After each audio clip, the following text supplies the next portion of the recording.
নমস্কার সবাইকে। আবার চলে এলাম আপনাদের সঙ্গে একটি রেসিপি ভিডিও শেয়ার করার জন্য। তো আজকে আপনাদের সঙ্গে শেয়ার করবে টমেটোর চাটনি। তো কারা কারা পছন্দ করেন চাটনি খেতে, তো অবশ্যই কমেন্ট করে জানাবেন। তো চলুন শুরু করা যাক। তো প্রথমেই আমি এখানে টমেটোগুলো কেটে রেখেছিলাম। তারপর কড়াই গরম হওয়ার পর সাদা তেল দিয়ে তার ওপর পাঁচফোড়ন দিয়েছিলাম এবং সর্ষে ফোড়ন দিয়েছি। তো তারপর যে কেটে রাখা টমেটোগুলো তার উপর দিয়ে একটু নুন এবং হলুদ দিয়ে বেশ কিছুক্ষণ আমি এখানে ভাজা ভাজা করে দিয়েছিলাম। তো তারপর এর ওপর আমি ঢাকা চাপা দিয়ে 5 মিনিট পর্যন্ত এটাকে ভাপিয়ে নিয়েছি। তো দেখুন এখানে ভাপানো হয়ে যাওয়ার পর এখানে বেশ কিছু সুন্দর টমেটোগুলো সেদ্ধ হয়ে গিয়েছে।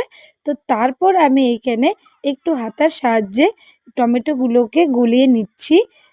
তো তারপর আমার এখানে জলের প্রয়োজন হয়েছিল, তার জন্য সামান্য কিছুটা পরিমাণে জল দিয়ে দিয়েছি। আপনারা চাইলে নাও দিতে পারেন। তো এইখানে আমি কিছুটা পরিমাণে জল দেওয়ার পর আবারও বেশ কিছুক্ষণ আমি এখানে নাড়াচাড়া করে নিয়েছিলাম। তো কিছুক্ষণ এটা সেদ্ধ হয়ে যাওয়ার পর তারপর এখানে আমি চিনি ব্যবহার করেছিলাম 1 বাটির মতন। তো চিনি দেওয়ার পর তারপর আবারও বেশ কিছুক্ষণ আমি এটাকে নাড়াচাড়া করে নিয়েছিলাম। তো দেখুন কি সুন্দর এখানে টমেটোর চাটনিটা রেডি হয়ে গিয়েছে। তো আর কিছুই লাগবে না তেমন। লাস্টে আমি আরেকটু ঢাকা চাপা দিয়ে টমেটোগুলোকে সেদ্ধ করে নিয়েছিলাম।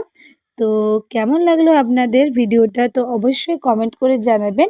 আর ভালো লাগলে লাইক, কমেন্ট এবং সাবস্ক্রাইব করতে ভুলবেন না। আর পেজটাকে ফলো করে দেবেন। তো আজকের মতন এই পর্যন্তই। আবার আসবো নেক্সট ভিডিওর সঙ্গে। তো টাটা।